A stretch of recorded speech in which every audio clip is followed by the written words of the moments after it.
Allô. Bonsoir, chers tous. J'espère que vous allez très bien. Je ne vois que deux personnes. D'abord, Madame Aïssatou et Monsieur Koundé.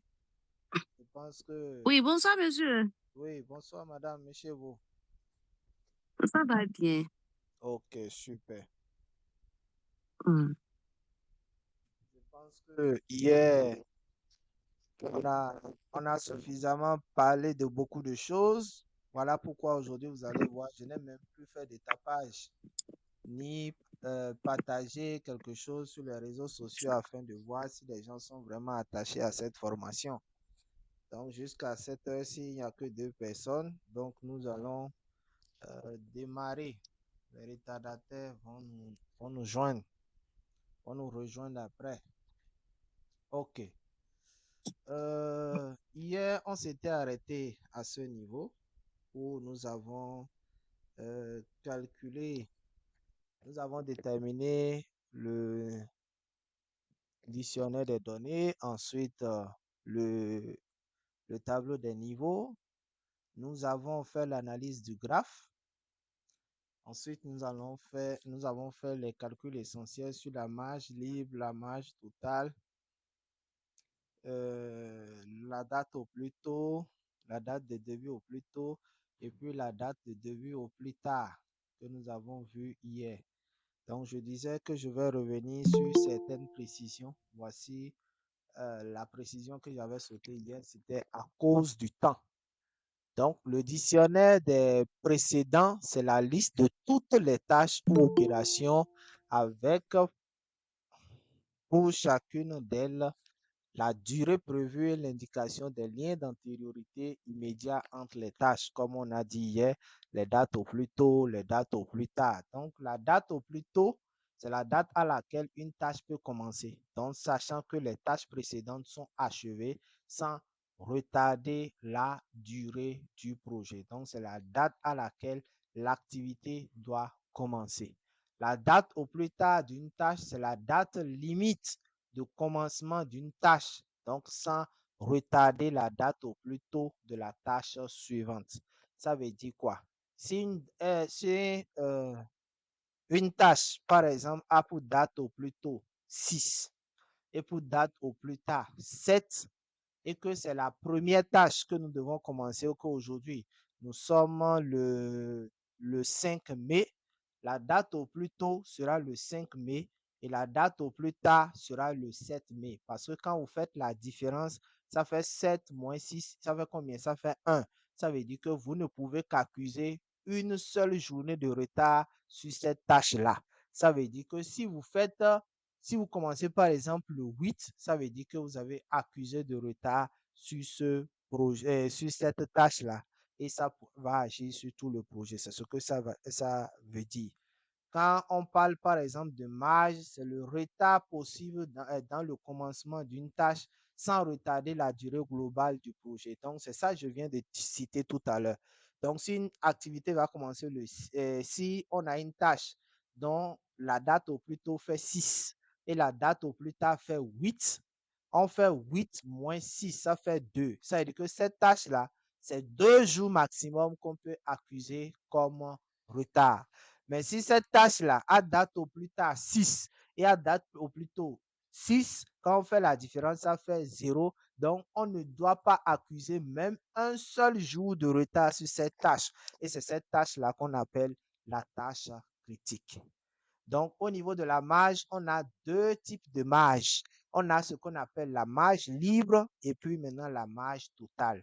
La marge libre, c'est le retard maximum pour qu'une tâche, sans modifier la date au plus tôt de suivante. C'est-à-dire, c'est le retard maximum qu'une tâche doit accuser. C'est ça que j'ai expliqué tout à l'heure. La différence entre la date au plus tôt, la différence du moins entre la date au plus tôt de la tâche suivante et la date au plus tôt de la tâche en cours, moins maintenant la durée de la tâche. C'est ça qu'on appelle la marge libre, le retard maximum pour une tâche sans modifier la date au plus tôt de sa tâche suivante. Donc, c'est ce que ça veut dire. Et la marge totale, c'est le retard maximum pour une tâche sans modifier la date au plus tard de la tâche suivante. Donc, la marge totale est supérieure souvent à la marge libre. Ça, c'est la règle d'or. Donc, quand vous regardez souvent, vous allez voir que c'est ce qui se passe très souvent. Donc, la marge totale doit être supérieure à la marge libre. Donc, par rapport à l'élaboration du graphe, premièrement, il faut déterminer le tableau des niveaux, le tableau qu'on a appris hier. Ensuite, il faut tracer le graphe en respectant les niveaux, les colonnes. Et maintenant, vous calculez les dates au plus tôt par niveau, que ce soit date au plus tôt ou bien date au plus tard, afin de pouvoir savoir le chemin le plus long. Donc, voilà les détails que j'ai sautés hier à raison du temps qu'on n'avait pas. Donc, voilà un peu. Ici, quand j'avais fait des différents calculs, il y a ici une petite interprétation. Quand on prend par exemple la tâche B, par exemple, la tâche B peut prendre 2 jours de retard sans remettre en cause la durée du projet. Parce que quand on fait 2 moins 0, ça fait 2. Donc, on peut accuser de retard sans mettre en cause le projet, ni les dates au plus tôt des tâches suivantes, donc ni les dates au plus tôt des tâches suivantes. On ne peut pas impacter, puisque les dates au plus tôt, ici par exemple, on a pris ici, pour pouvoir mettre la date au plus tôt. Quand on prend par exemple la tâche G, la tâche G peut prendre jusqu'à 9 jours de retard. Quand vous prenez 41 moins 32, donc ça va faire 9 jours de retard. Donc, 7 jours du moins, excusez, c'est une erreur, 7 jours de retard sans remettre en cause la durée du projet. Donc, par contre, seul un retard maximum de 2 jours, donc un retard de 2 jours est acceptable afin de remettre en cause les dates au plus tôt et puis maintenant les dates au plus tard. Donc, voilà un peu comment on essaie d'interpréter, hein, comment les dates au plus tôt, les dates au plus tard, etc., etc. Donc, il y a un cas pratique aussi, puisque hier j'ai parlé de cas logiques, etc. J'ai proposé un cas pratique pour vous montrer un peu comment ça se passe jusqu'à ce qu'on arrive à calculer les dates au plus tôt, les dates au plus tard. Ici, les étapes pour pouvoir construire un cadre logique. Premièrement, c'est qu'il faut, il faut identifier les problèmes, hiérarchiser les problèmes, transformer les problèmes en arbres objectifs, former la logique d'intervention et puis formuler les indicateurs objectivement vérifiables, les sources et puis les hypothèses. Donc, quels sont les problèmes sanitaires du hasard? Hasard, c'est une ville fictive. Voilà les problèmes que nous avons au niveau de la communauté. Le nombre de points d'eau insuffisant, la morbidité infantile, l'accès à l'eau et l'assainissement insuffisant, pas de latrine, donc problème de compétences pour la gestion des ouvrages existants. Ça, c'est la première étape, identifier les problèmes. Maintenant, on va hiérarchiser les problèmes. Pour hiérarchiser les problèmes, nous avons 5 problèmes qui sont là. Nous avons 2 choix. Le premier choix, c'est de regarder quel est le problème que nous allons régler et qui indirectement va résoudre les 4 autres. Ou bien, quel est le problème transversal à ces 5 problèmes-là qu'on peut identifier et en résolvant ce problème, nous allons régler indirectement les autres problèmes. Dans ce cas, moi, j'ai choisi le premier cas. Donc, la morbidité, c'est-à-dire un cas, quand on va vouloir résoudre, on va résoudre tout le reste. Donc, j'ai pris ici la morbidité infantile et la cause de ça, c'est l'accès à l'eau et l'assainissement insuffisant. Et les sous-problèmes à ça, c'est le problème de compétence pour la gestion des ouvrages existants, c'est le nombre de points d'eau insuffisants et il n'y a pas de latrine. Donc, j'ai hiérarchisé les problèmes du problème le plus important au problème moins important en prenant chaque problème qui est la sous-cause d'un autre problème au niveau élevé. Ensuite, quand on finissait de hiérarchiser les problèmes, c'est de transformer ces problèmes-là en objectifs. Quand nous prenons par exemple la morbidité infantile, on va transformer ça en objectif. Beaucoup confondent lab à solution et puis lab à objectif. Lab à objectif constitue, vous amène à formuler de telle sorte que on se projette. Or, là-bas, solution, c'est juste amener la situation d'un mauvais état à un bon état. On dit par exemple mauvaise alimentation. La solution, ça sera bonne alimentation. Or, au niveau de objectif, on peut dire améliorer l'alimentation. Vous voyez, il y a deux formulations différentes. Donc, ici, on parle beaucoup plus de l'arbre à objectif. Donc, contribuer à améliorer la santé chez les enfants d'un âge inférieur à 5 ans. Vous voyez, améliorer l'accès à l'eau et à l'assainissement. Ici, on a dit assainissement à l'eau et accès à l'eau et l'assainissement insuffisant. Si c'était un arbre de solution, on va dire accès à l'eau et l'assainissement suffisant. C'est-à-dire, on quitte de la mauvaise situation à la bonne situation. Mais quand nous optons pour un arbre, par exemple, à objectif, nous devons formuler ça comme un objectif avec un élément qui va nous permettre d'être vraiment à l'aise, améliorer, contribuer, etc. Maintenant, ici, problème de compétences pour les gens pour la gestion des ouvrages, des compétences en gestion renforcée ou bien renforcer des compétences en gestion. C'est la même chose. Le nombre de points d'eau insuffisant, on pouvait dire le nombre de points d'eau suffisant pour un abat solution, mais pour l'objectif ici, on va dire un taux d'accès à l'eau amélioré. Pas de latrine, un taux d'accès à l'assainissement amélioré. Donc, plus de latrine, si on va dire un abat solution. Donc, faites la différence entre un arbre à problème, un arbre à solution et puis un arbre à objectif. Dans d'autres écoles, on va vous dire qu'un arbre à solution, c'est la même chose qu'un arbre à objectif. Mais si vous réfléchissez bien, vous verrez que ce n'est pas la même chose.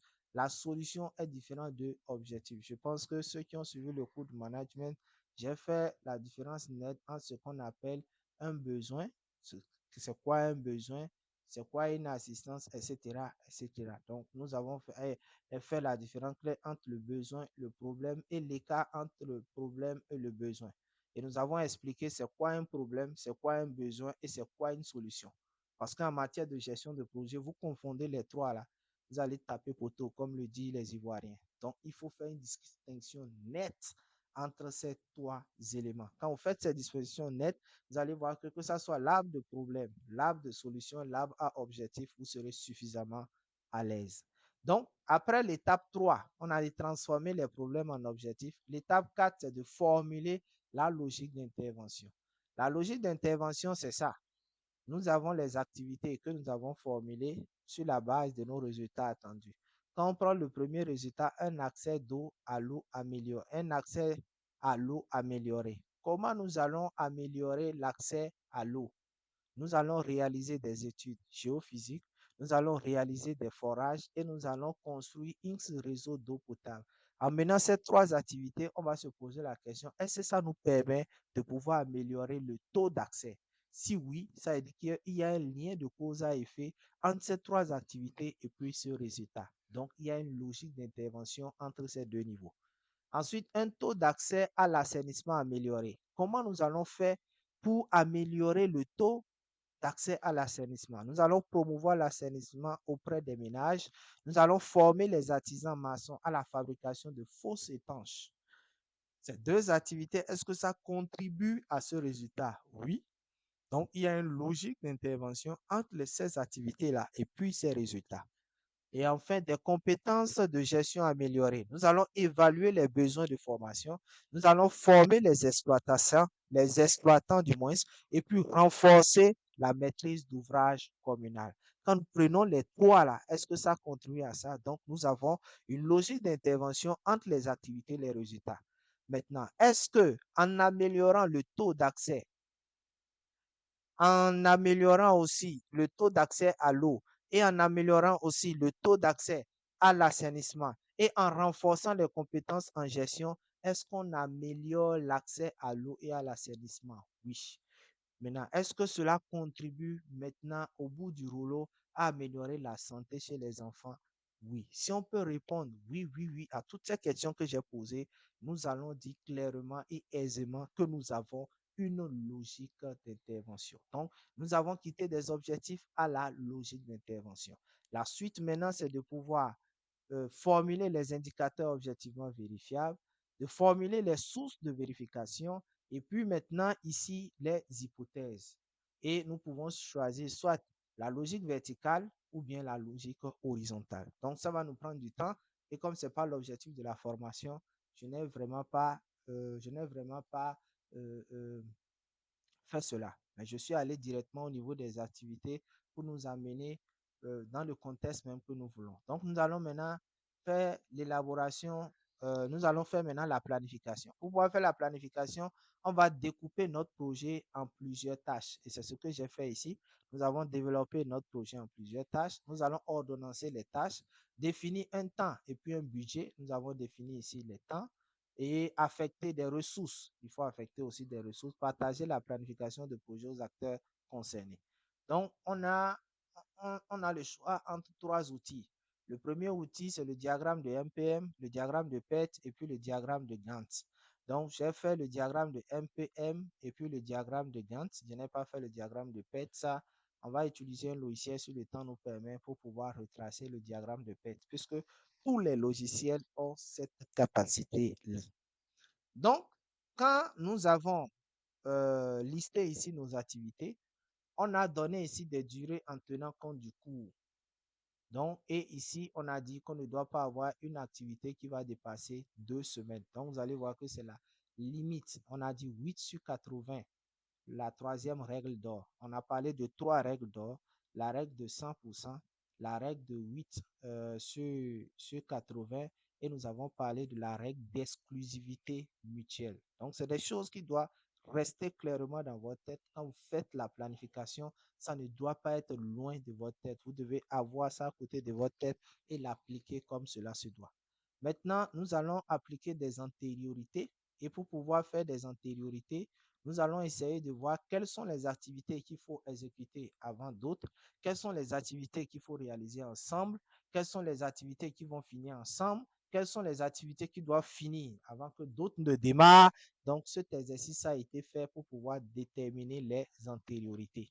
Donc, après avoir déterminé les antériorités, il faut ici déterminer quoi? Le niveau des graphes. Et c'est l'exercice qui a été fait. Nous avons 6 colonnes. Vous allez voir la première colonne, c'est la colonne de A, la deuxième colonne B, la troisième colonne C, D, la quatrième colonne F, la cinquième colonne G, la sixième colonne E, H et enfin la colonne de fin. Donc là, nous avons mis les flèches et puis maintenant les durées et nous avons fait les calculs qu'il faut pour pouvoir en arriver là. Et vous allez voir que c'est un projet qui est dense parce que pratiquement toutes les tâches sont des tâches critiques. On n'a que la tâche E qui n'est pas une tâche critique. C'est-à-dire que dans ce genre de projet, il faut souvent prendre des personnes qui ont vraiment des années d'expérience en matière de gestion de projet puisque toutes les tâches requièrent une attention particulière. Toutes les tâches sont pratiquement des tâches critiques. Ensuite, il faut venir faire ce tableau récap là qui vous permet de pouvoir savoir quelles sont les tâches sur lesquelles vous devez accuser de retard et combien de jours de retard vous devez accuser sur ces tâches. Vous allez voir que c'est seulement au niveau de E que nous avons 2. C'est-à-dire que c'est seulement au niveau de la tâche E que nous pouvons accuser 2 jours de retard. Si nous accusons plus de 2 jours de retard, ça veut dire que notre projet ne pourra plus tenir en 51 jours, mais plutôt à 53 jours, puisque nous avons accusé plus de 2 jours de retard. Donc, vous voyez, c'est un peu ça. Et quand vous faites ça en matière de gestion de projet, c'est que vous êtes tranquille. Tranquille parce que vous maîtrisez le projet au bout des doigts. Vous connaissez les tâches critiques. Vous connaissez le retard maximum que vous accusez une tâche. Vous connaissez la date au plus tôt d'une tâche. Vous connaissez la date au plus tard. Vous connaissez la marge libre. Vous connaissez la marge totale. C'est que tout est calé et vous avez toutes les chances de pouvoir réussir. Le reste sera votre capacité à suivre les activités.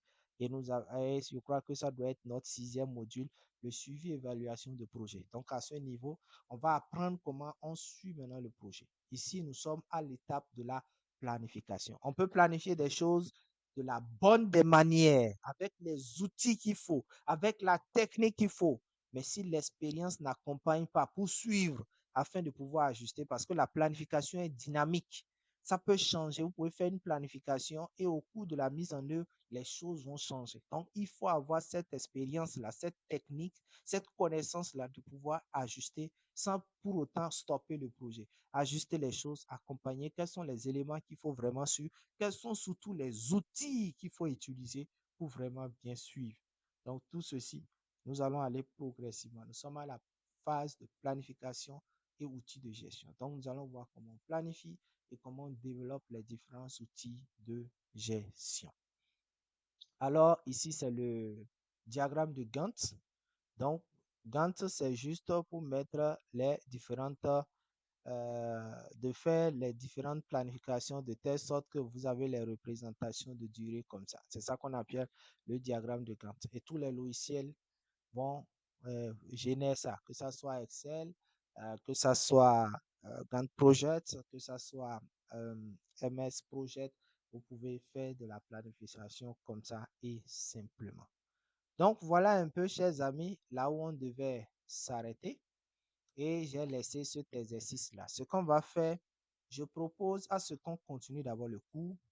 Et quand on va continuer le cours, on va revenir maintenant sur la correction de cet exercice.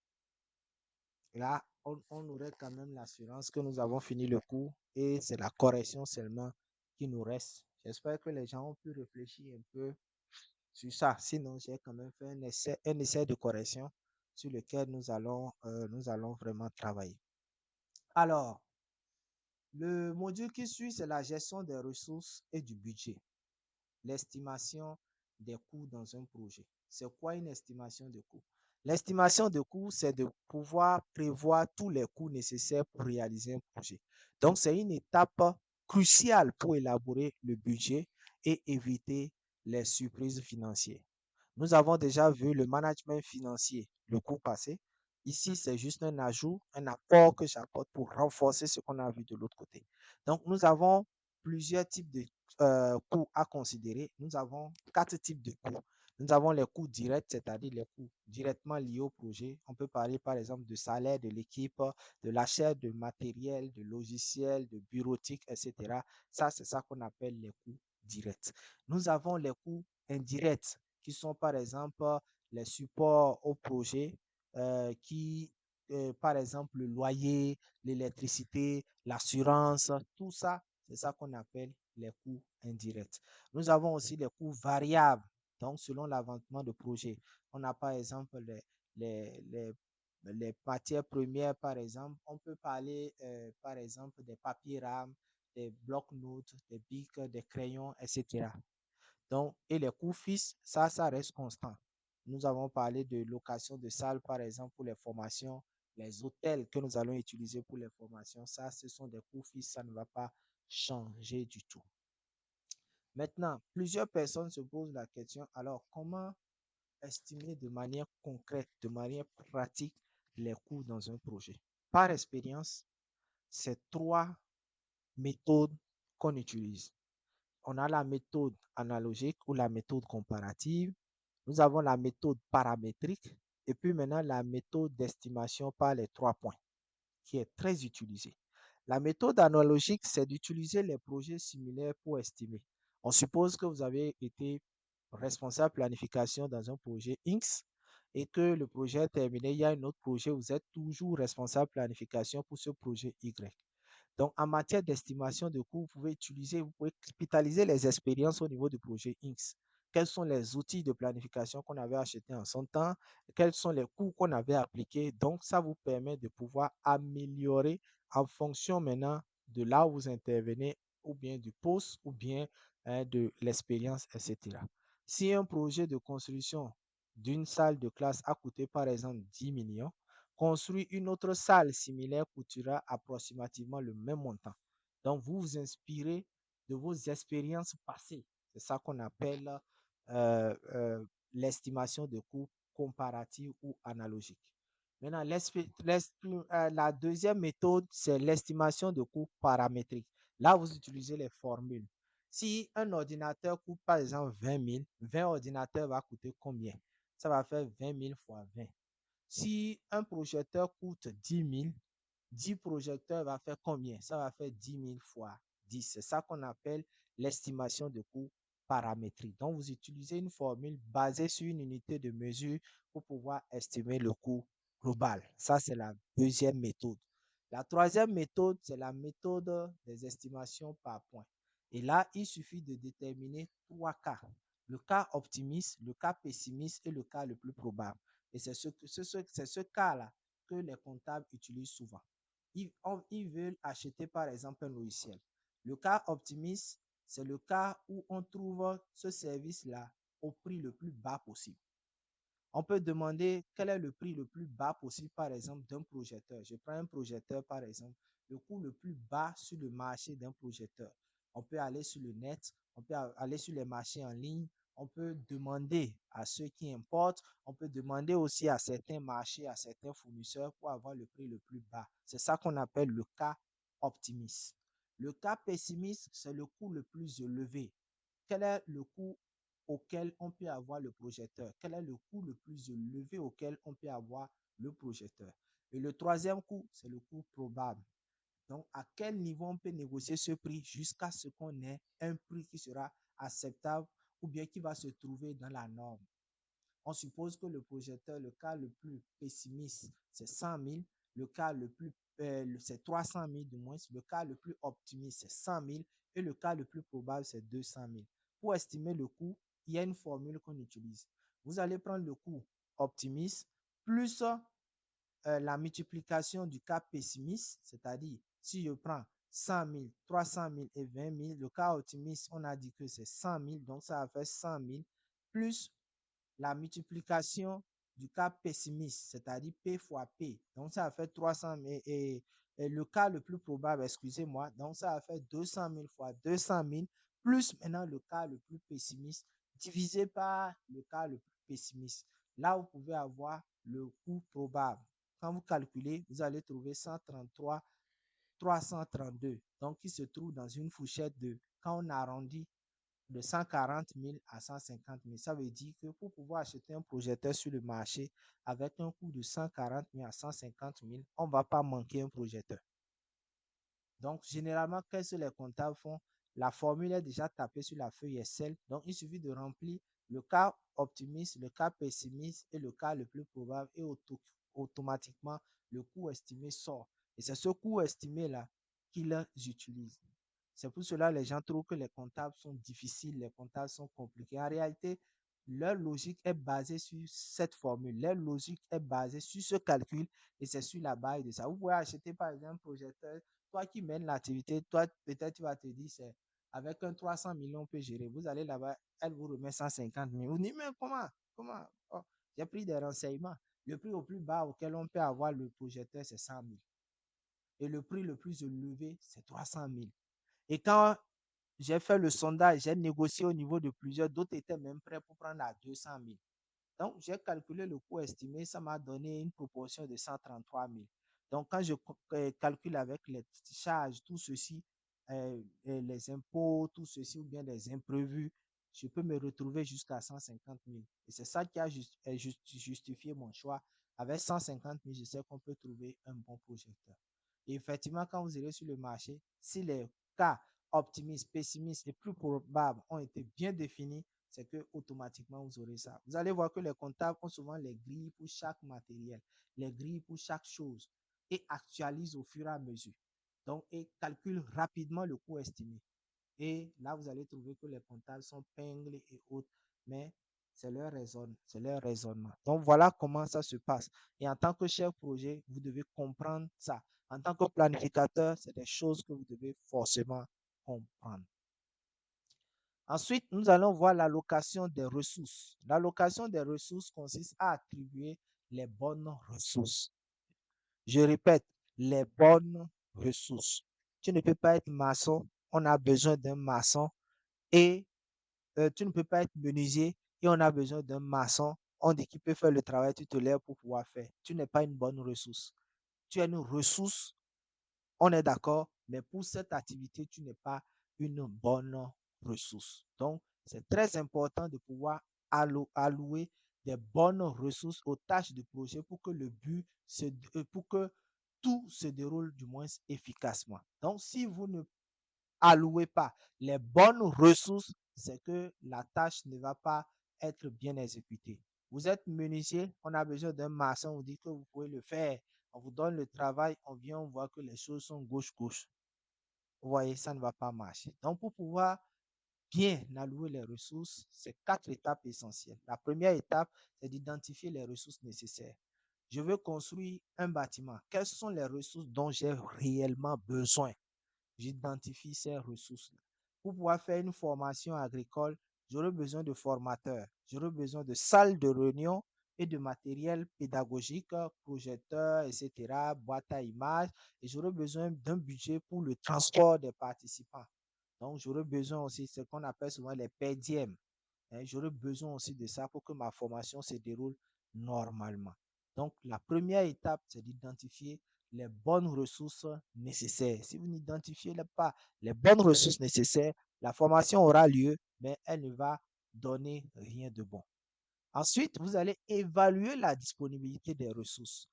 Un formateur est disponible pour 3 jours par semaine, mais le projet nécessite 5 jours. Est-ce que le formateur là est une bonne ressource? Non. Si le formateur veut faire réellement la formation, c'est que le formateur doit rester pour les 5 jours. Donc, il faudra peut-être embaucher soit un autre formateur ou bien on ajuste le planning à sa disponibilité. Voilà. Donc, voilà ce qu'il faut faire. Il faut évaluer la disponibilité. On a besoin peut-être de véhicules pour pouvoir faire la mission. Est-ce qu'il y a de véhicules disponibles? On a besoin peut-être de projecteurs. Est-ce qu'il y a de projecteurs disponibles? Donc, il faut évaluer la disponibilité des ressources. Généralement, c'est souvent les procurements dans les projets qui gèrent ça. Ça peut être soit le procurement, ça peut être le chargé de logistique et de matériel. Donc, c'est eux généralement qui gèrent ça. On peut quand on veut faire des missions, on lui envoie la planification.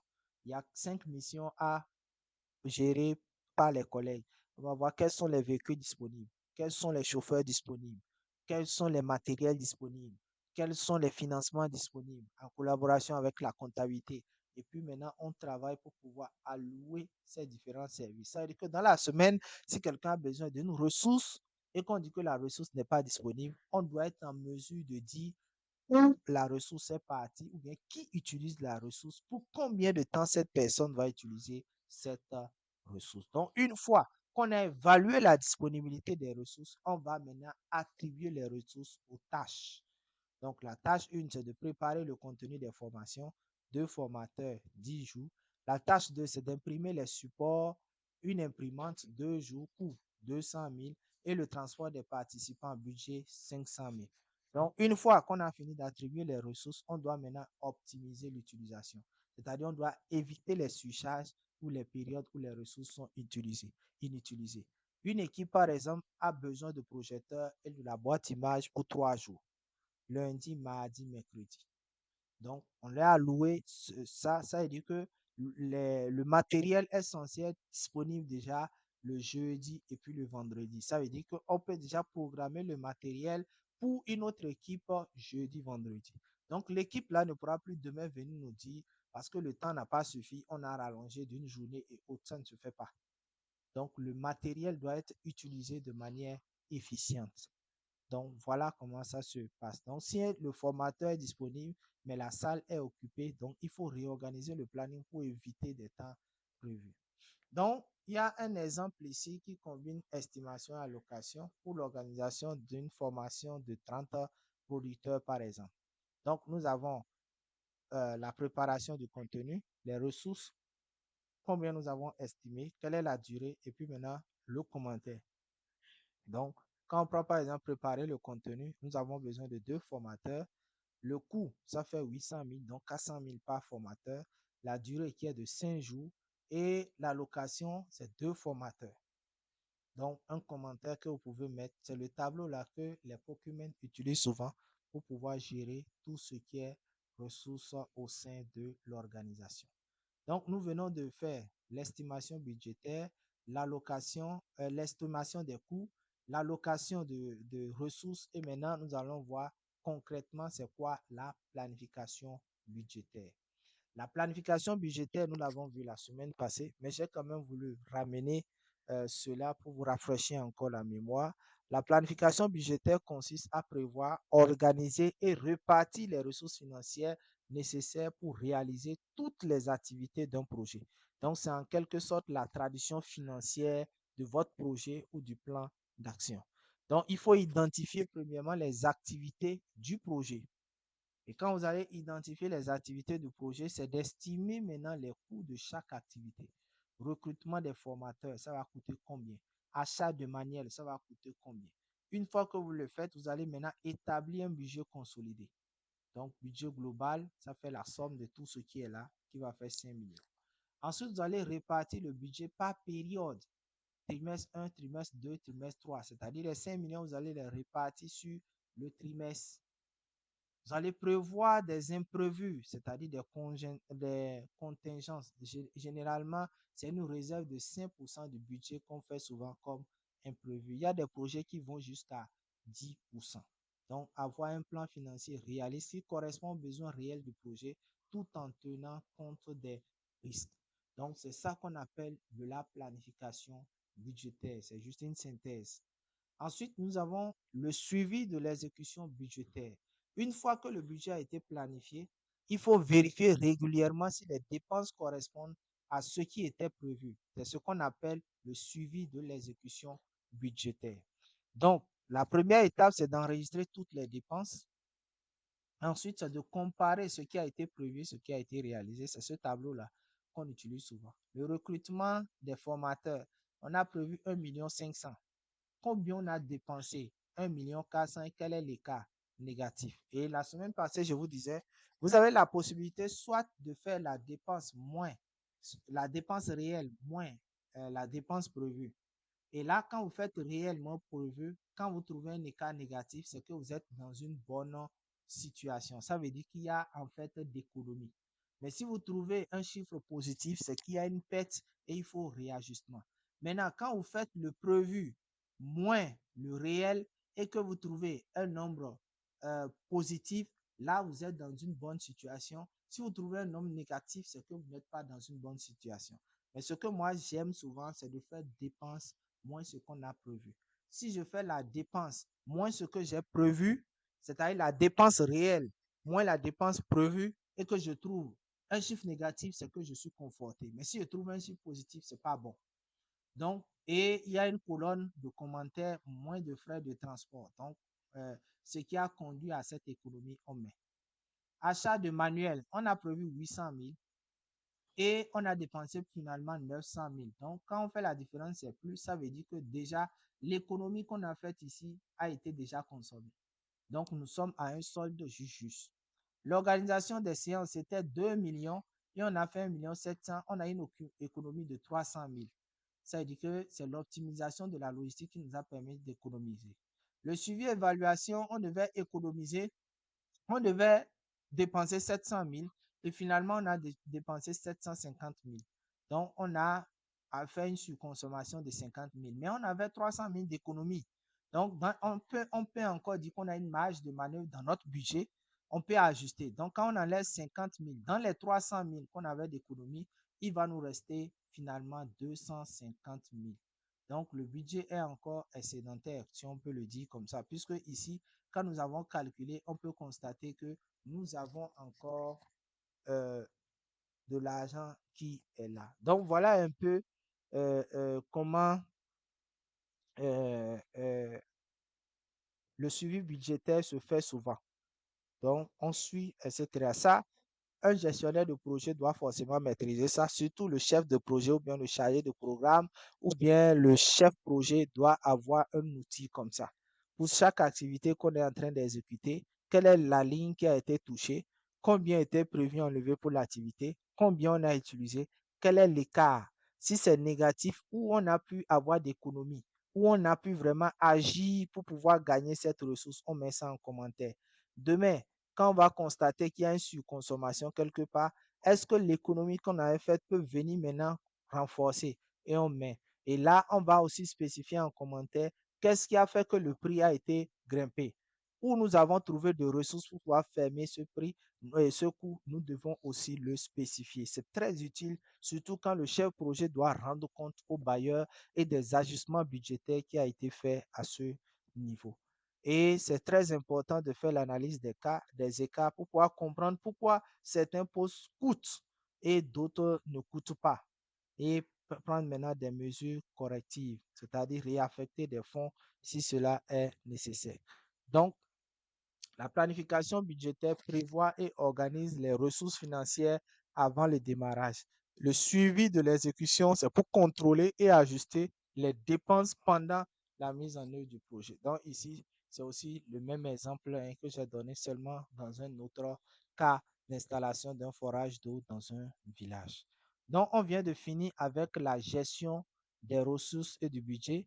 Nous allons passer maintenant aux outils numériques de gestion de projet. Les outils numériques de gestion de projet, nous avons MS Project, qui est un outil très puissant, mais pas gratuit. C'est un outil payant. Donc, si vous voulez avoir un outil comme MS Project dans votre ordinateur, c'est qu'il faut forcément l'acheter. Ce n'est pas gratuit. Mais ce qui est intéressant, nous, c'est quand vous inscrivez pour cette formation, on vous donne l'outil là gratuitement et vous pouvez Désolé, on vous donne l'outil gratuitement et vous pouvez vous accompagner à l'installer sur votre ordinateur et appliquer aisément tout ce qu'on va voir dans cette formation. Donc, ne me demandez pas de donner ça à la phase gratuite. Non, je ne pourrai pas donner cela à la phase gratuite. Mais toutefois, à la fin, je vais vous présenter notre boutique. Et au niveau de notre boutique, vous allez là-bas, vous allez trouver toutes les formations que nous vendons à des prix forfaitaires. Même ce PDF-là, quand on va finir, pour ceux qui vont vouloir de ce PDF, il suffit d'aller sur notre boutique en ligne. Vous pouvez l'avoir à 2000 francs seulement avec des cours PDF et vidéos détaillés en Excel, en Kobo Toolbox, Gantt Project, Kobo Colette. Ça, gratuitement. Vous pouvez avoir ces cours-là et puis suivre les vidéos et puis pratiquer le tout. Nous l'offrons à 2000 francs seulement. Mais nous n'offrons pas les logiciels. Les logiciels, ça, si vous voulez ça, vous venez, on vous facture. Mais si vous vous inscrivez pour la formation qui coûte 50 000, on peut vous l'offrir gratuitement dans ce cas-là. Donc, c'est un outil qui est très utilisé en gestion de projet que nous allons décortiquer au cours de la phase gratuite, rentrer dans tous les détails possibles pour vous permettre de pouvoir vraiment comprendre ce outil-là. Donc, les, les, les, les éléments de base qu'il faut maîtriser dans ce logiciel, c'est la création d'un projet, c'est la définition des activités, c'est l'affectation des ressources. Ça, c'est les éléments de base. Mais nous, on ira encore plus loin en profondeur, comme on le dit souvent, pour maîtriser encore beaucoup de choses. On a la découverte de Trello et de Asana, qui sont des logiciels collaboratifs avec des tableaux, des listes, des cartes, des colonnes et autres qui sont disponibles en ligne. Ça, ce n'est pas un logiciel qu'on va vous envoyer pour que vous installez. Non, c'est une plateforme. Même si on finit tout à l'heure, vous tapez trello.com, vous allez voir, bien sana.com, vous allez voir les plateformes. Vous créez votre compte et un compte aussi pour vos collaborateurs et vous pouvez travailler aisément sur le terrain. C'est simple, c'est visuel, c'est intuitif. Mais Asana est plus riche et permet un suivi multi-projet. Trello, lui, c'est un projet que vous pouvez c'est avec un projet que vous pouvez travailler à la fois. Mais au niveau de Sana, vous pouvez travailler avec plusieurs projets et c'est une meilleure gestion et responsabilité. Mais je souligne que c'est payant. Vous avez des fonctionnalités qui sont gratuites, mais si vous voulez avoir accès à toutes les fonctionnalités, c'est qu'il faut payer un abonnement. Donc, ils vont vous demander un abonnement de votre choix. Vous payez l'abonnement et vous avez accès à tous les services de manière mensuelle, trimestrielle, semestrielle ou annuelle. Ça dépendra de votre budget. Nous avons la plateforme Kobo Toolbox que nous allons étudier de fond en comble. Même quand on va finir cette formation, je vous disais que je suis en train de conduire une étude de référence pour un projet là. Donc actuellement, on a fini avec le formulaire. On a passé toute la journée à travailler sur le formulaire. Donc, manuel. Donc, cette nuit, je vais travailler à digitaliser ce formulaire-là. Donc, je pense que ça va faire objet d'un élément de notre formation. Je vais vous apprendre comment je suis arrivé à ce niveau et on va le faire de manière toc-toc de A à Z. Donc, ça sera l'occasion pour vous de pouvoir voir comment ça se fait de manière pratique dans le cadre d'un projet. Donc, en résumé, voilà les outils qui seront beaucoup plus utilisés en profondeur. Nous aurons à voir 7 outils au total, dont Excel. Surtout Excel, je vais prendre 3 jours pour travailler avec vous sur Excel, puisque Excel est accessible à tous. Si vous avez un ordinateur, vous avez Excel. Donc, je vais prendre 3 jours. Nous allons creuser Excel en profondeur, aller dans les moindres détails de Excel et pour que chacun puisse maîtriser cela. Après, maintenant, nous allons voir tous les autres. Donc, les 7 outils sont, nous aurons Excel, nous aurons MS Project, nous aurons Kobo Toolbox, Kobo Collect, on va aussi travailler PowerPoint, on l'a déjà dit, pour les présentations, pour l'aération, tout ceci, puisque on avait souligné ça la dernière fois. On va utiliser ODK Collect aussi, qui est très utilisé. Et puis maintenant, les autres outils en ligne comme Trello, Asana, etc., etc. Donc, voilà le paquet de services que nous aurons vraiment à utiliser à ce niveau. On va utiliser aussi les outils de Google. Je vous avais promis ça. On va voir au moins 7 outils Google très puissants qu'on utilise en gestion de projet.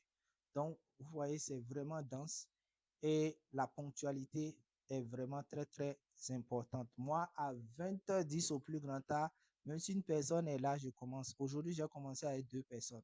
Donc, déjà à 10 au plus grand tard, même si je suis seul, je vais commencer puisque j'enregistre. Après, je partage la vidéo parce que cet objectif doit être atteint impérativement dans les 20 jours à partir de demain. Donc, ça sera vraiment très, très dense. Donc, c'était une parenthèse.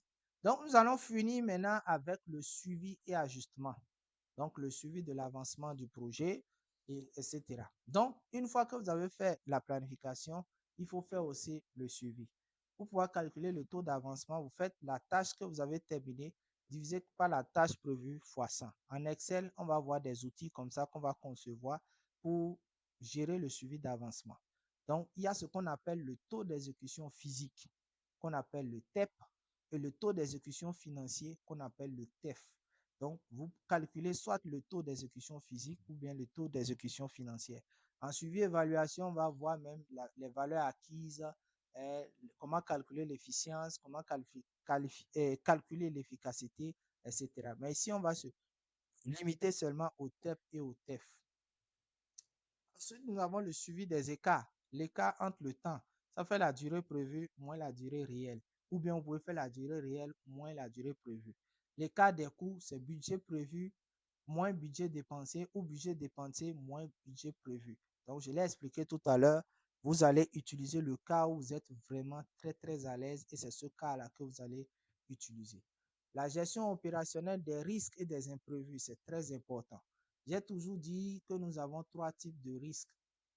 Nous avons les risques que nous connaissons, les risques que nous ne connaissons pas, les risques que nous connaissons et que nous pouvons faire quelque chose, les risques que nous ne connaissons pas et si ça venait, nous pouvons faire quelque chose, et les risques que nous ne connaissons pas, même si ça venait, on ne peut rien. Donc, la première, ou bien le premier exercice, c'est d'identifier d'abord les risques.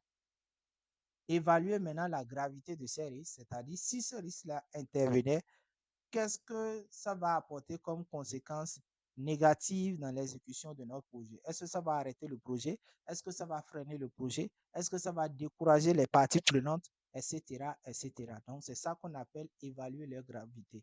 C'est-à-dire, on va déterminer la probabilité que ces risques-là interviennent. On va voir quel est l'impact que ça donne et on fait maintenant la multiplication de la probabilité et l'impact et c'est ça qui nous donne maintenant l'évaluation de la gravité. Donc, ça peut être faible, ça peut être moyenne, ça peut être élevé. Et c'est sur la base de ça que nous allons maintenant prévoir des mesures, les mesures de prévention. Donc, on appelle souvent les mesures de mitigation. Donc, et au niveau de ces mesures, ça peut être des mesures préventives, ça peut être des mesures curatives, ça peut être des mesures qu'on met seulement, on se dit au cas où. Vous voyez, c'est comme ça que ça se passe souvent. Et enfin, c'est le reporting. Le reporting, c'est le rapport du projet. Un planificateur, vous devez forcément savoir c'est quoi un rapport de projet. Et je pense qu'on a déjà appris cela le coup passé. J'ai rappelé quelques grandes lignes ici. Le résumé exécutif, l'avancement des activités, les principaux écarts, on va les expliquer, les problèmes rencontrés, les actions correctives et les actions prochaines. Et c'est ça qu'on liste.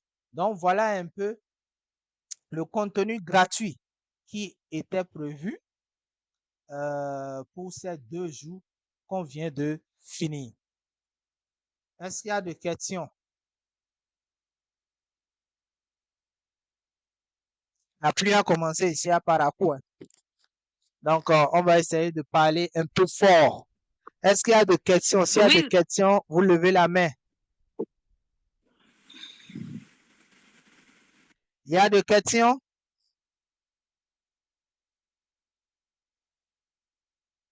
Est-ce qu'il y a des questions?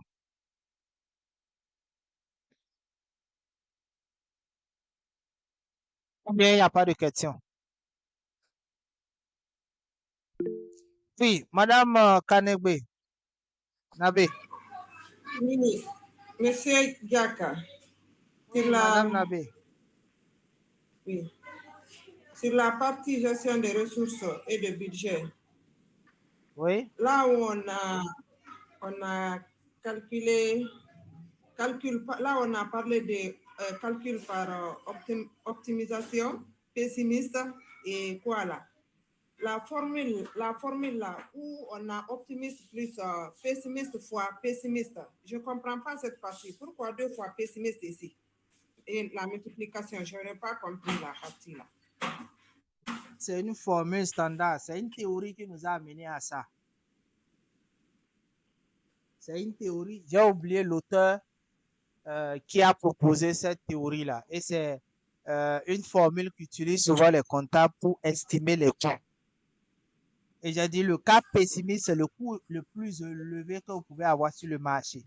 Le cas optimiste, c'est le coût le plus faible que vous pouvez avoir le plus haut au marché. Et le plus probable, c'est le prix auquel vous pouvez négocier un produit. C'est-à-dire la moyenne, quoi, entre les deux. Donc, c'est ça maintenant que vous calculez. D'autres font carrément la somme de l'optimisme et le pessimisme divisé par 2, et c'est ça qu'ils prennent souvent comme le plus probable. Et ils font leur calcul avec pour pouvoir ressortir le coût estimé. Oui, Vous avez si compris? je ne me trompe pas ici, si je ne me trompe pas ici, si on prend la formule, optimiste là, on a 100 000, 100 000, Oui. 100 000 plus pessimiste là qui est à combien là? 300 000. Non, plus 300 000 probable. fois 2. J'ai dit le P, c'est plus probable. P fois Le P. deuxième P. Ah, Ça, c'est le voilà, deuxième P là que je n'ai pas compris. Je c'est croyais ça. que c'est pessimiste fois pessimiste. Non, c'est plus probable fois plus probable. Pessimiste, c'est ça qui est PE. Plus probable fois plus probable. Le pessimiste, le cas pessimiste, c'est ça qui est PE. Donc, divisé par Et je PE. comprends. 200 000 fois 200 000. Vous avez compris? D'accord. Oui, oui, j'ai compris. Ok. Autre question? S'il n'y a pas de questions, on va aller sur notre fameux cas. Qui a pu traiter? Voilà ce que moi j'ai essayé. Qui a pu traiter?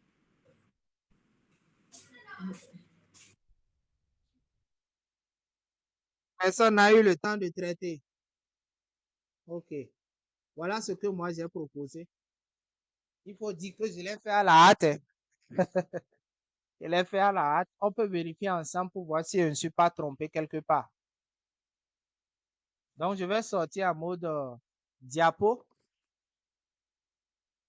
et je viens là.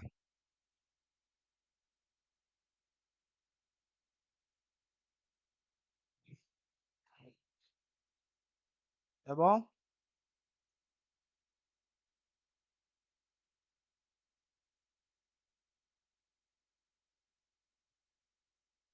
On est ensemble?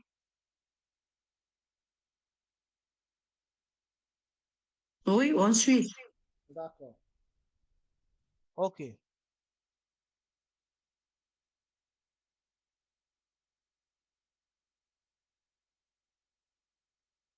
J'arrive. Voilà.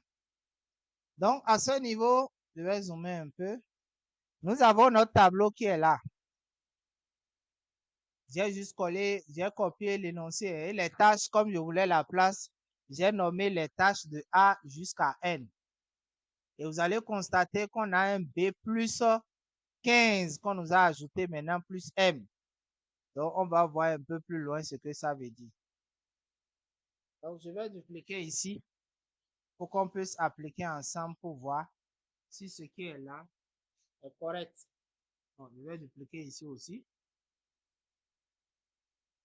Et on supprime ici. Donc là, qu'est-ce qu'on fait? Nous allons nous poser la question, quelle est la tâche qui n'a pas de précédé? C'est la tâche A. Et partout là où il y a A, je supprime. Suivez avec moi. Hein. Partout là où il y a A, je supprime. Je regarde jusqu'en bas, il n'y a plus A. J'ai fini avec le niveau 1. Quelle est la tâche qui n'a pas de précédé? C'est B. Partout là où il y a B, j'efface. Donc là, je n'ai B. Là, il y a B. Là aussi, il y a B. Ici aussi, il y a B. Ici, il y a B. Donc, quelles sont les tâches niveau 3 qui n'ont pas de prédécesseur? Nous avons C, virgule. Nous avons D, virgule. Nous avons I. Nous avons F, du moins. F. Et puis, nous avons I. Donc, on va d'abord supprimer F. Partout là où il y a F, on supprime d'abord. Partout là où il y a F, c'est bon. Ensuite, partout là où il y a D, on supprime. Il faut aller un à un. Partout là où il y a D, on supprime, c'est bon. Partout là où il y a... Ah, il y avait C ici. Hein, on doit supprimer, on n'a pas supprimé. C. Et maintenant, partout là où il y a I, je vois I ici. Donc, déjà, j'ai déjà tous les éléments à ce niveau. On est d'accord. Maintenant, au niveau 4, est-ce que je ne suis pas embrouillé quelque part?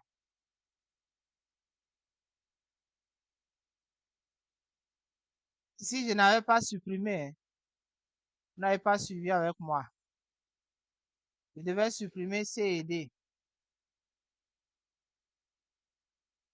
Je devais Même supprimer F, F. Je devais I, supprimer aussi I.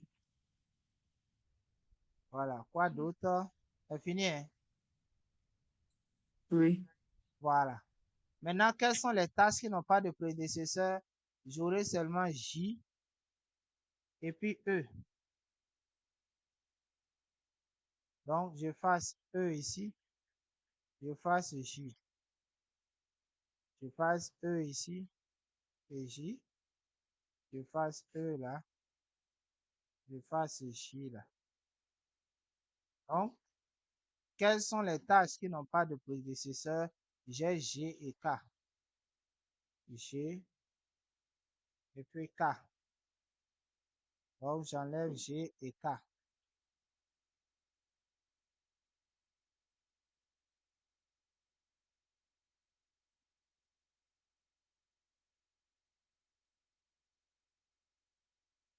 J'enlève G et K. Donc, quand j'enlève G et K, donc j'aurai maintenant H. Le niveau 6, j'aurai H. J'enlève maintenant H. J'aurai M. Quand j'enlève maintenant M, là, j'avais même laissé B plus 5 ici. Donc, il va me rester N. Donc, j'enlève N. Il ne me reste plus rien. Donc, je pense que je n'ai pas fait d'erreur. Je vais voir si ici, il n'y a pas eu d'erreur. Voilà, c'est pratiquement la même chose. Donc, voilà un peu ce qu'il faut noter à ce niveau. Ensuite, on va regarder si le graphe a été respecté. On a 1, 2, C, D, C, E, F, I, E, J, G, K, H, M, N et puis fin. Donc, je pense que là, à ce niveau, il n'y a pas de problème. C'est compris?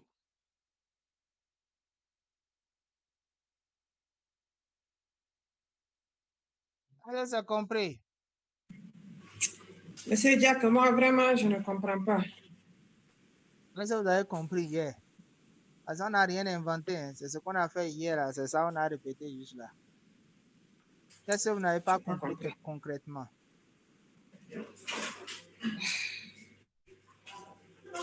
Depuis au départ.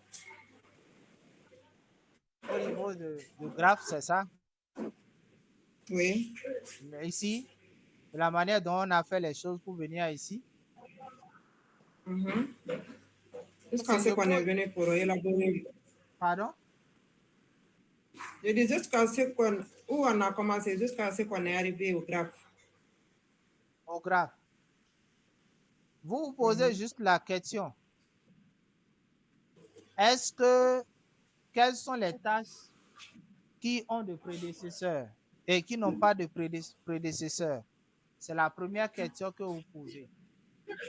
Et vous essayez de voir est-ce qu'il n'y a pas une tâche qui n'a pas de prédécesseur. Il y a toujours une tâche qui n'a pas de prédécesseur. Répondez avec moi. Quelle est la tâche qui n'a pas de prédécesseur? C'est A. C'est A. Donc, je mets A au niveau 1.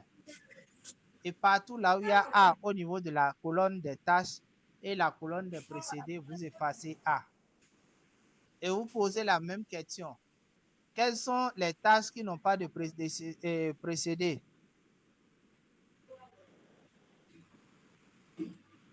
Je vous écoute.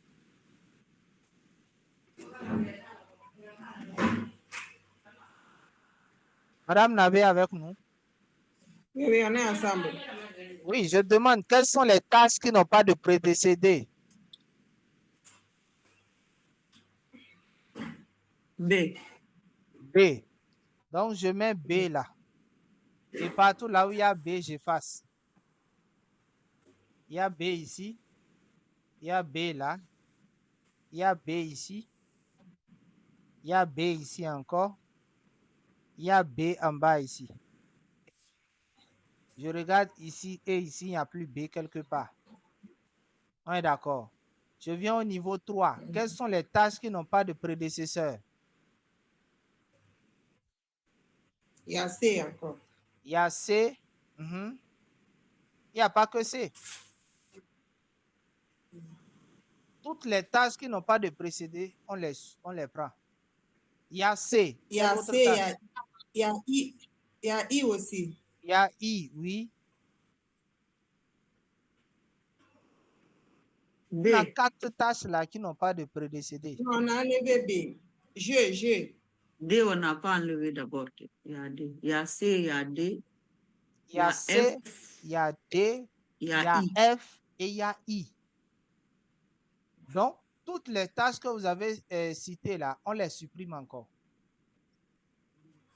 Ici, par exemple, il y a C, D, il y a E. Non, il n'y a pas E. Désolé. On a C, D, F, I. Donc, on va enlever F et puis I.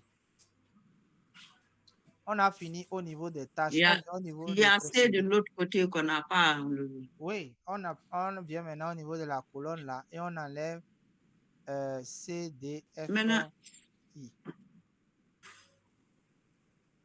C, D, F, I. Donc, partout là où il y a C, D, F, I, on enlève. Et on a fini. Est-ce que vous avez compris d'abord le procédé? Madame Oui. Nabé Kanebe, C'est-à-dire- est-ce que la procédure est Oui, oui, comprise? Donc, c'est comme ça oui, vous oui, les évoluez. lettres. La première fois que Les vous lettres de la- prenez, c'est le niveau 1. Ensuite, le niveau 2. C'est comme ça vous continuez jusqu'à ce que vous n'ayez plus rien dans le tableau. Et à la fin, vous avez votre graphe. Et une fois que vous avez votre graphe, les niveaux là, en fait, ça vous permet de savoir quelle est la disposition des tâches ici. Vous allez voir, on a dit niveau 1, c'est la tâche A. Quand on vient au niveau de la première colonne en quittant de notre gauche, c'est la tâche A.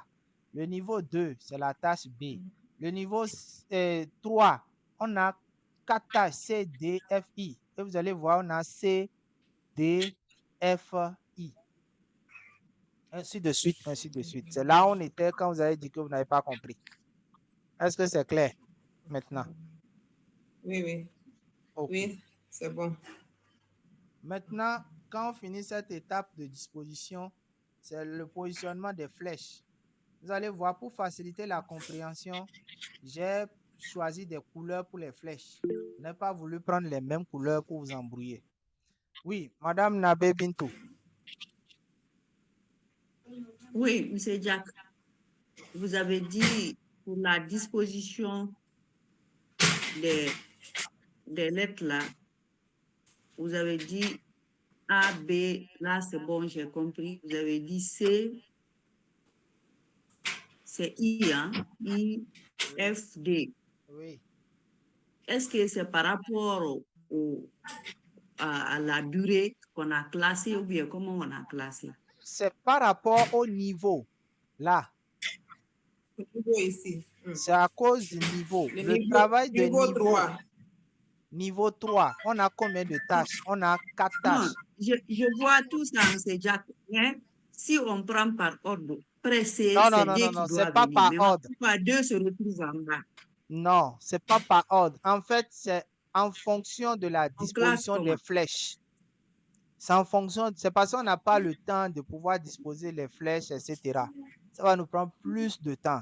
C'est par rapport à la disposition des flèches. Parce que vous devez éviter au maximum que les flèches se croisent. Vous allez voir que j'ai fait de telle sorte que les flèches là ne se mélangent pas trop, sinon vous n'allez rien comprendre. Donc, si par exemple, on suppose que j'avais C en bas ici.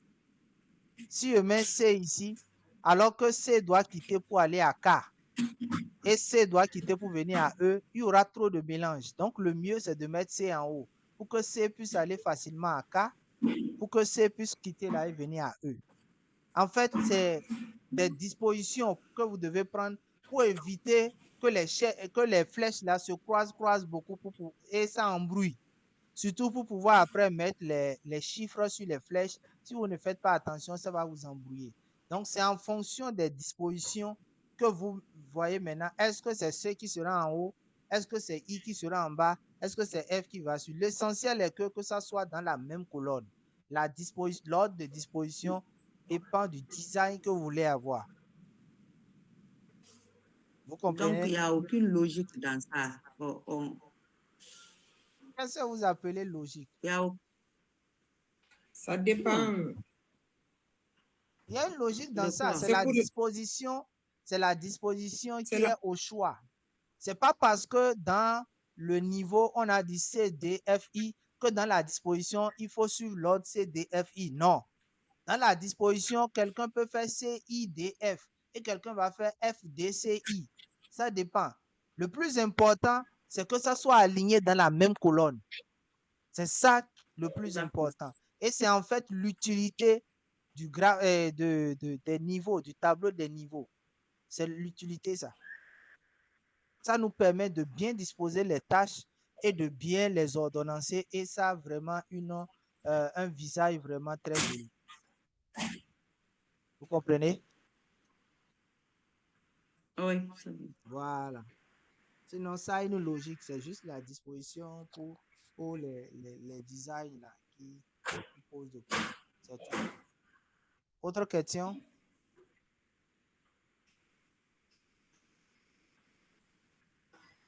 OK. Donc ici, ensuite va suivre la disposition des flèches. Et la disposition des flèches se faisant en lisant ce tableau. Après, je souligne que pour votre évaluation pratique, il y aura ça. Donc, si vous ne suivez pas très bien, l'évaluation pratique, il y aura ça. Donc, il faut bien suivre et comprendre. S'il y a des choses que vous ne comprenez pas, autant poser les questions ici. Donc, ici, à ce niveau, nous avons la tâche A qui n'a pas de prédécesseur. Donc, c'est la tâche A qui a commencé. La tâche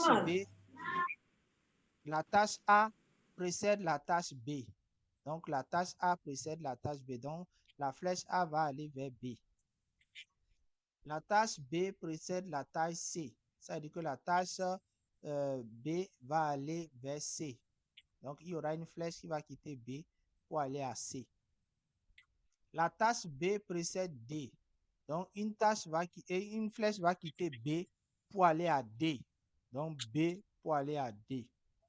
C précède E. Donc, une flèche va quitter C pour aller à E.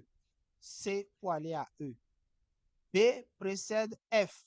Ça veut dire qu'une tâche va quitter B pour aller jusqu'à F. Donc, on a B ici et la tâche va aller à F. F, E, G précède E. Donc, il y a une flèche qui va et G du moins. Et il y a une flèche qui va quitter F pour aller à G. F pour aller à G. C'est les flèches roses là. Une flèche qui va quitter E pour aller à G. E pour aller à G. Une flèche qui va quitter J pour aller à G. J pour aller à G. Nous avons D, F, E, G et K, G qui précèdent H. Donc, une flèche va quitter D pour aller à H. D pour aller à H. Une flèche va quitter F pour aller à H. F pour aller à H, les flèches bleues. E pour aller à H. Donc, E est où? La tâche E. C'est ça que j'ai tiré ici pour aller à H. K pour aller à H. On a K là qui vient à H. G pour aller à H. Où est la tâche G? G ici pour aller à H. B, une flèche B précède I. Donc, une flèche va quitter B pour aller à I. Donc, on va quitter B là pour aller à I.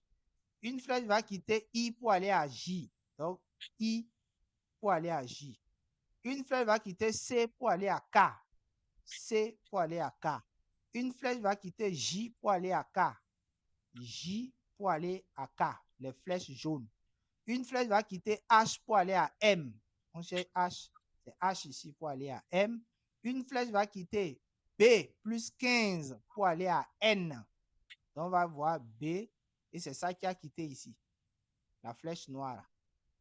Pour aller jusqu'à N. Et puis maintenant, on aura la tâche M. Une tâche qui va quitter M pour aller à N. Pour aller à N ici. OK. Maintenant, Monsieur Jack, oui. le chiffre 15 là, c'est quoi? va- B15. On va en venir. On est d'accord. Mais ici, là, dans les dispositions des flèches, là, on ne tient pas compte, on tient compte seulement de B, de la lettre B. Oui, on tient d'abord de la lettre B, puisque ici, on parle avec les lettres. On n'a pas encore parlé de chiffres. Quand on va commencer avec les chiffres, en ce moment, on pourra maintenant utiliser le chiffre dont vous parlez. Vous comprenez? Oui. C'est bon? OK. Oui, c'est bon. Retenez bien ça. C'est mis que c'est B qui précède N. Et c'est B plus 15 qui précède N. Dans les autres cas, c'est B, B, B, B. On est d'accord. Et la durée de B, ça fait 11. Et ça fait 1 du moins. La durée de B, ça fait 1. La durée de A, ça fait 4. La durée de C, ça fait 3. Donc, ce sont les durées là que j'ai mis au niveau des flèches. On est d'accord. Maintenant, pour calculer les dates au plus tôt, on a dit pour calculer les dates au plus tôt, on quitte de la droite vers la gauche. Et de la gauche vers la droite. Oui. Monsieur Jacques, je propose qu'on mette les qu'on mette les chiffres là en stable aussi. C'est pour faciliter. OK. Comme on a fait pour les lettres. OK. Pour pouvoir mettre les chiffres, bon, c'est la même chose que les flèches. Hein. On a dit A n'a pas de prédécesseur. Donc, la flèche qui quitte A ou B, c'est 4. Donc, on a mis 4. Donc, toutes les flèches qui quittent A, c'est 4. On a une seule flèche, ça fait 4. Toutes les flèches qui quittent B, c'est 1. On a 1, 2, 3, 4, 5 flèches. Et vous allez voir au niveau de chaque flèche, on a un 1. Toutes les flèches qui quittent C, c'est 3. Et on n'a que 2 flèches. 1 et plus 2. Et c'est mis 3, 3. Toutes les flèches qui quittent D, c'est 2. C'est 2 jours. Donc, on cherche la tâche D. Et la tâche D ici, c'est une seule flèche qu'on voit. Donc, qui va à la tâche H. Et ça fait 2 jours. Et vous allez voir, les deux sont là. La tâche E, c'est 6 jours. On cherche la tâche E. On n'a que cette flèche rose là qui va là-bas. Ça fait les 6. F, c'est 10. Donc, on cherche la tâche F. C'est ça ici. On a 2 flèches qui quittent là. Et ça fait 10. On a la première flèche qui est rouge, ça fait 10. Et la flèche qui est en bleu là, ça fait aussi 10. La tâche G, c'est 4. La tâche G, G est où? G ici. Nous n'avons qu'une seule flèche qui quitte là pour aller là-bas, c'est 4. La tâche H aussi, c'est 4. Donc, on a une seule flèche, ça fait 4. La tâche I, c'est 2. Donc, I, c'est là, c'est une seule flèche, ça fait 2. La tâche J, J, c'est 2 flèches et J, c'est 4. Donc, on a 1, 2, ça fait 4, 4. La tâche K, c'est 3. La tâche K, c'est une seule flèche et voilà les 3. La tâche M, c'est 1. Donc, M, c'est 1. La tâche N, maintenant, c'est aussi 1. Donc, N, ça fait 1. Donc, voilà les flèches. Je n'ai pas fait d'erreur là. Donc, les flèches sont à jour. Et je vous conseille souvent de faire ça simultanément pour ne pas vous embrouiller, surtout au début. Quand vous mettez les flèches, en même temps, mettez les chiffres. Sinon, après, vous risquerez, quand c'est un projet complexe, vous risquerez de vous embrouiller. Donc, en même temps que vous mettez les flèches, en même temps, vous mettez les chiffres. C'est compris? OK. Maintenant, on va calculer Monsieur les dates. Oui, Monsieur Jack, oui, les 2 4 là, la flèche qui quitte A pour aller à B, oui, sous B là, oui. je vois 4. Mhm. Les 2 4 4 là, ça c'est quoi ça? On n'est pas encore arrivé à ce niveau. C'est ça que je vais expliquer maintenant. OK. Donc, ici, on va calculer les dates au plus tôt et les dates au plus tard. Le chiffre qui est à gauche, c'est ça qu'on appelle date au plus tôt. Et le chiffre qui est à droite, c'est ça qu'on appelle date au plus tard. Quand on commence pour calculer les dates au plus tôt, on fait le calcul de la gauche vers la droite. Et quand on fait le calcul de la gauche vers la droite, c'est le chiffre le plus élevé qu'on prend. De la gauche vers la droite, c'est le chiffre le plus élevé qu'on prend. Et quand vous faites de la droite vers la gauche, c'est la date au plus tard que vous calculez. Et dans ce cas, vous prenez le chiffre le plus petit. Ici, par exemple, quand je fais 0 plus 4, on a une seule flèche qui vient là. Donc, je n'ai pas à prendre plus petit ou plus grand. Donc, je mets directement 4 ici pour la date au plus tôt de la tâche B. Pour C, je fais 4 plus 1, ça fait 5. Puisque c'est une flèche qui vient là. 4 plus 1, ça fait 5. 4 plus 1, ça fait 5. 4 ici, plus ce qui est ici. Je vais aller ajouter ça là. Mais là, c'est 2 flèches qui viennent. Je ne peux pas encore mettre. Je garde ça d'abord. Je viens au niveau de C. Au niveau de C, maintenant, ça va faire la flèche qui va vers E. On a une seule flèche qui vient là. Donc, je vais faire seulement 5 plus 3. Ça va me faire 8. Donc, je mets 8 directement. Je viens au niveau de I. I, c'est une seule flèche qui va vers J. Donc, je fais 5 plus 2, ça fait 7. Je mets 7 directement. Je viens au niveau de la tâche F. Au niveau de la tâche F, il y a une flèche qui vient au niveau de G. Il y a une autre flèche qui quitte E pour venir au niveau de G. Et il y a une autre flèche qui quitte J pour venir au niveau de E. Donc là, qu'est-ce que je ne peux vraiment pas faire quelque chose d'abord. Je continue au niveau de D pour voir si D ne va pas là-bas. Et je constate que D va jusqu'à H. Donc là, je peux faire mon calcul aisément. Et qu'est-ce que je fais? Je fais 5 plus 10, ça fait 15. Je garde ça en mémoire, puisque c'est 3 flèches qui viennent là. Et je dois faire les sommes de telle sorte que je prenne le chiffre le plus élevé. 7 plus 4, ça va me faire 11. Je mets ça en mémoire. J'ai 15, j'ai 11. 8 plus 6, j'ai 14. Donc, j'ai 15, j'ai 11, j'ai 14. Les 3 flèches qui viennent là. Quel est le chiffre le plus élevé? C'est 15. Donc, c'est 15 que je mets. Je viens au niveau de K. Au niveau de K, j'ai 2 flèches qui viennent. J'ai la flèche qui quitte J pour venir à K. La flèche qui quitte C pour venir à K. Donc, je calcule les deux et c'est le chiffre le plus élevé que je mets là. Je fais 5 plus 3, ça fait 8. Je fais 7 plus 4, ça fait 11. Entre 8 et 11, qu'est-ce qui est plus grand? C'est 11. Donc, je mets mes 11 qui sont là. On continue. Maintenant, je viens au niveau de H. Au niveau de H, j'ai jusqu'à 1, 2, 3, 4, 5 flèches qui viennent au niveau de H. Donc, je vais faire 5 calculs. Et c'est le calcul le plus élevé que je vais mettre ici. Le premier calcul, c'est 11 plus 3, ça fait 14, je garde. Le deuxième calcul, c'est 5 plus 10, ça fait 15. Le troisième calcul, ça fait 15 plus 4, ça fait 19. Le quatrième calcul, ça fait 5 plus 2, ça fait 7. Et le troisième calcul, ça fait 8 plus 6, qui fait 14. Le chiffre le plus élevé, c'est le 19, qui est 15 plus 4, qui est 19. Ensuite, je fais 19 plus 4, ça fait 23. Maintenant, ici, il y a 2 flèches qui viennent. Et c'est là le B plus 15 là intervient, Madame Bintou. Ici, la flèche qui quitte de B, pour pouvoir aller ici, on a dit B plus 15. Donc, ça va faire 4 plus le B plus 15. Donc, ça va faire 4 plus 15, ça va faire 19. On est d'accord, 4 plus 15, ça va faire 19. Et la durée de la tâche, même, nous avons un qui est là, donc ça fait au total 20. Et quand on va prendre les 23, plus 1, ça fait 24. Entre 20 et 24, qu'est-ce qui est plus élevé? C'est ça, on met là. Donc, ça va faire 24 qui est là.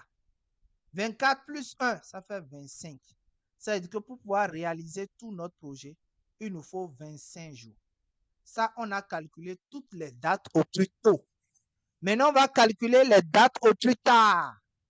Là, on reporte la durée, la 25 ici, on reporte la même durée. Si c'était 100, on met 100. Si c'était 50, on reporte 50. Maintenant, je vais faire le calcul en quittant de la droite vers la gauche. Et là, dans ce cas, je prends le chiffre le moins élevé. Je prends le chiffre le moins élevé. Donc, ça va faire 25 moins 1. Il n'y a qu'une seule flèche. Donc, ça va faire 24. Ici, il y a 2 flèches. Quand on fait 24 moins 1, ici, j'ai jusqu'à 1, 2, 3, 4, 5 flèches qui sont là. Donc, je ne peux pas mettre directement le résultat. J'attends pour faire les calculs jusqu'ici avant de faire ce calcul aussi pour prendre le plus petit cette fois-ci. Donc, 24 moins 1, ça fait 23. 23 moins 4, ça fait 19.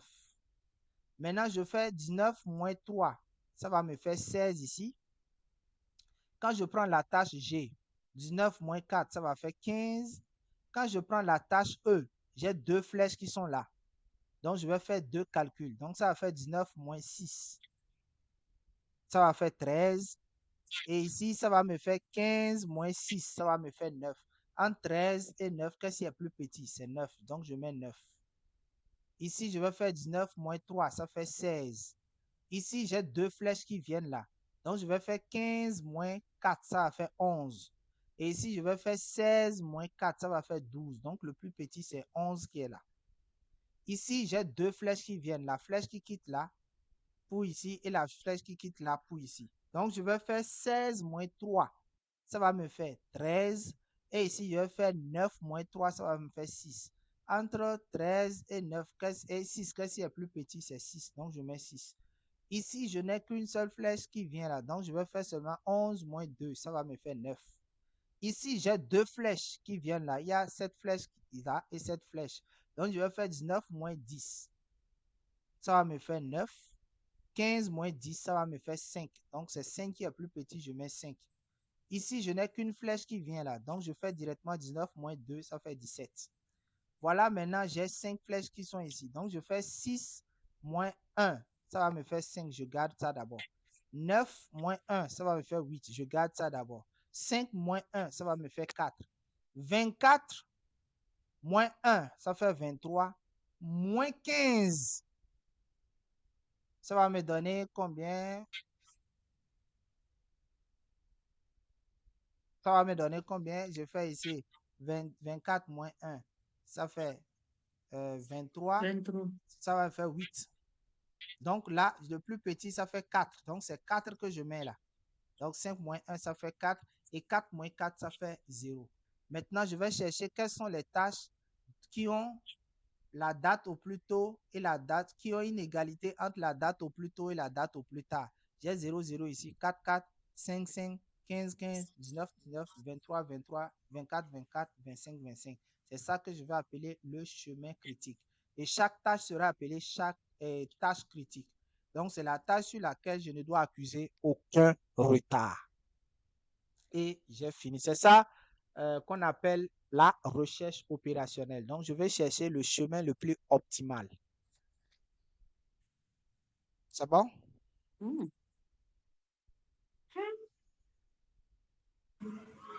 Monsieur Jack, Oui. donc tâche critique et chemin critique, c'est la même chose. Le chemin critique, c'est l'ensemble des tâches critiques. C'est quand vous collez les tâches critiques et vous suivez le chemin que ça donne, c'est ça qu'on appelle le chemin critique. Et la tâche critique, c'est la tâche qui a la marge totale égale à 0. La marge totale, ça fait la date au plus tard moins la date au plus tôt. 0 moins 0, 0. 4 moins 4, 0. 5 moins 5, 0. 15 moins 15, 0. 19 moins 19, 0. 23 moins 23, 0. 24 moins 24, 0. 25 moins 25, 0. Voilà.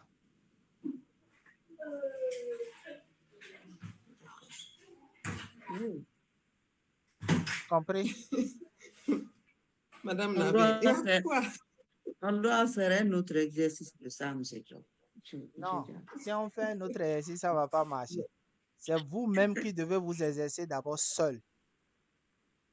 Comme ça, quand on va se retrouver pour pouvoir faire, ça va marcher. Parce que je n'ai rien ajouté. Oui. C'est ce qu'on a fait hier là. C'est ça que j'ai juste repris encore aujourd'hui. Donc, hier, ce qu'on a fait, j'ai déjà mis ça sur notre chaîne YouTube. Je vais partager ça avec vous tout à l'heure. Vous irez sur YouTube là et reçu cette partie-là posément.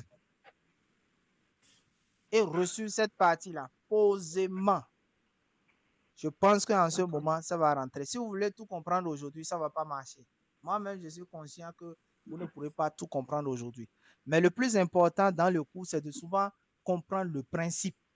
Quand on comprend le principe au moment du cours, après, quand on révise, ça reste. Mais si déjà au moment quand on fait le cours, le principe n'est pas compris, c'est problème. Ici, il y a 4 principes que vous devez retenir. Le premier principe, c'est la détermination des niveaux. Et on a dit pour déterminer les niveaux, on se pose la question, quelle est la tâche qui n'a pas de prédécesseur? On identifie le ou les tâches et on les supprime tantôt au niveau des colonnes des tâches et au niveau des colonnes des prédécesseurs. Et on pose encore la même question. Ça nous amène au niveau 2. On supprime, on supprime. On pose encore la même question au niveau 3. On supprime, on supprime. Ça, c'est le premier principe.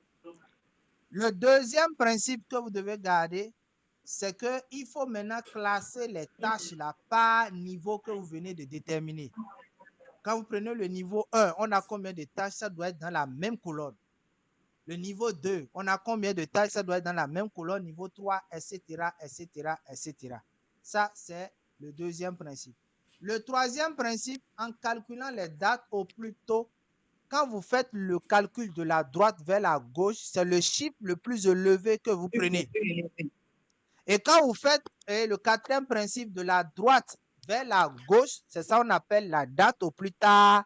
Dans ce cas-là, ce sont les chiffres les plus petits que vous prenez.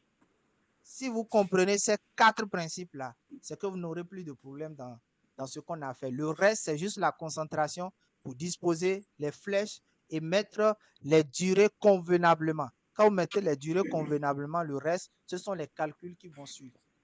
C'est tout ce qu'il faut garder.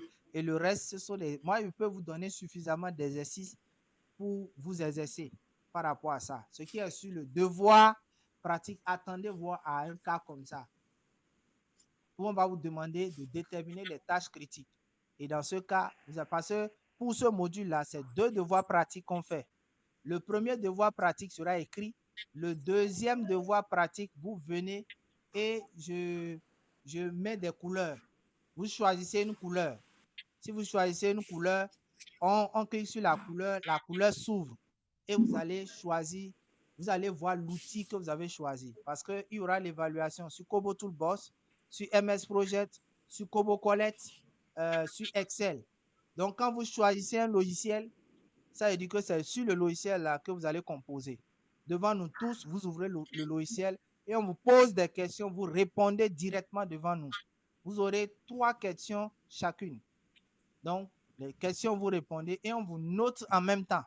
Après cela, il y a un devoir pratique d'une semaine qu'on vous donne là. Vous allez traiter cela et c'est la moyenne des 2 notes qui va faire votre note de devoir. Donc, c'est un travail individuel, c'est un effort individuel qu'on demande ici. Donc, si chacun ne se planifie pas individuellement, la personne aura des difficultés à pouvoir s'en sortir. C'est très important. J'insiste souvent sur la maîtrise de ce qu'on est en train de faire là. Parce que parfois, les logiciels que je vais vous apprendre font souvent des erreurs. Ou bien parfois, vous faites des mauvaises frappes et ça vous génère des erreurs. Comment corriger ces erreurs si vous-même, vous ne comprenez pas le principe? Donc, il faut forcément comprendre comment il est bâti pour pouvoir le corriger. Donc, c'est pour cela que j'insiste sur la maîtrise de ce diagramme-là, pour que quand on va commencer par travailler et que ça va commencer par générer des erreurs, on puisse savoir clairement où se trouve l'erreur et aller corriger rapidement et gagner en temps. Donc, la vidéo sera disponible tout à l'heure sur YouTube.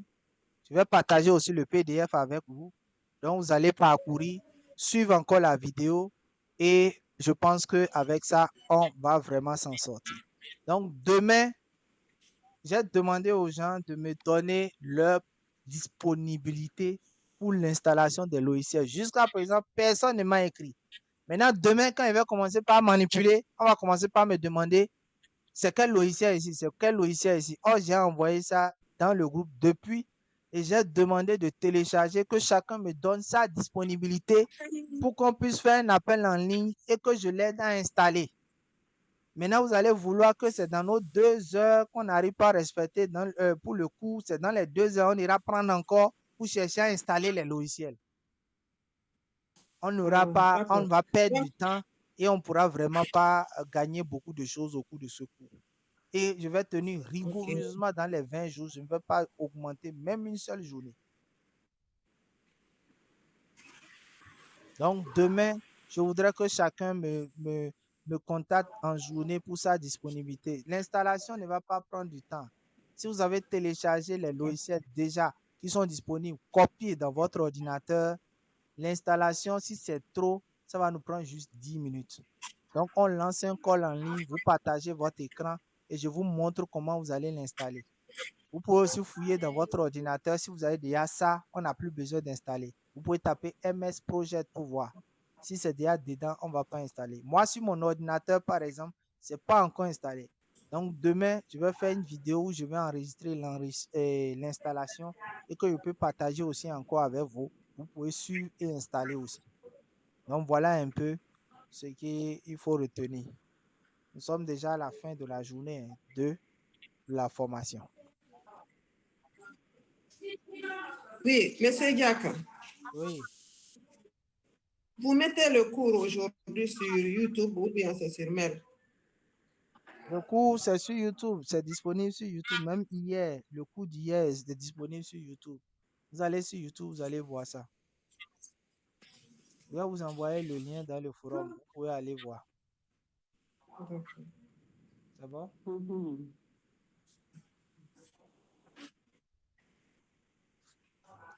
C'est bon? C'est bon. On va voir d'abord le lien.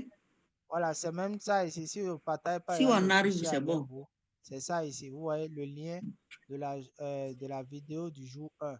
Il suffit de cliquer sur le lien là, c'est fini. Vous aurez la vidéo du jour 1.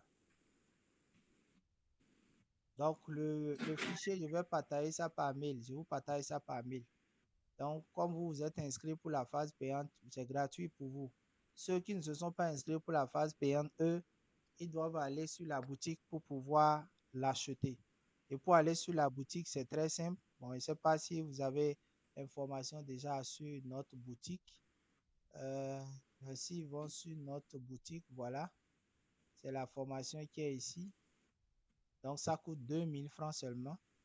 Donc, vous allez, et c'est juste pour 10 jours. Après 10 jours, l'offre ne sera plus valable. Et c'est seulement 100 exemplaires qu'on veut vendre. Si on atteint les 100, c'est fini. Donc, et ce coffret-là, c'est composé des vidéos, des PDF, c'est des cours aussi en management de projet que j'ai ajouté dedans en vidéo bien expliqué. Des cours sur Excel aussi, bien expliqué de A à Z. Donc, pour comprendre dans les détails Excel. Donc, qui est aussi à l'intérieur. Donc, la boutique, pour aller sur la boutique, il suffit de taper ce lien-là. tbcservice.mychario.shop. Peu importe votre pays, il y a tous les moyens de paiement. Vous allez là-bas, vous pouvez payer tout ce que vous voulez sur la boutique. Donc, on a plusieurs formations qui sont disponibles. Donc, vous voyez, on a plusieurs formations sur Word, Excel, PowerPoint, sur le management, suivi, évaluation, pour ceux qui recherchent des emplois, pour mieux rédiger leur CV, leur lettre de motivation, etc. Impact digital, de services, de beaucoup de logiciels que nous vendons à très moins cher. Nous avons des packs de formation aussi qui sont disponibles, des formations sur le secrétariat, l'entrepreneuriat, la conception et la conduite de projet et maintenant la planification. Donc voilà l'offre ici qui est disponible juste pour 10 jours. Vous venez ici, vous cliquez seulement sur l'offre et vous allez voir télécharger maintenant. Donc vous cliquez sur télécharger maintenant. Ça va vous permettre d'aller au niveau de le mode de paiement. Vous allez voir, c'est les modes de paiement. On a plusieurs modes de paiement et vous faites l'achat et vous recevez automatiquement toutes les vidéos et les fichiers. Donc, c'est ça ici. C'est un fichier zippé que vous allez juste décompresser et vous avez toutes vos formations. Il ne vous restera qu'à disposer du temps. En 72 heures, vous pouvez lire tous les fichiers qui sont détaillés et qui peuvent vous permettre de comprendre beaucoup de choses. Donc, voilà un peu ce qu'il faut retenir dans le cadre de cette formation. Donc, nous venons de boucler la phase gratuite.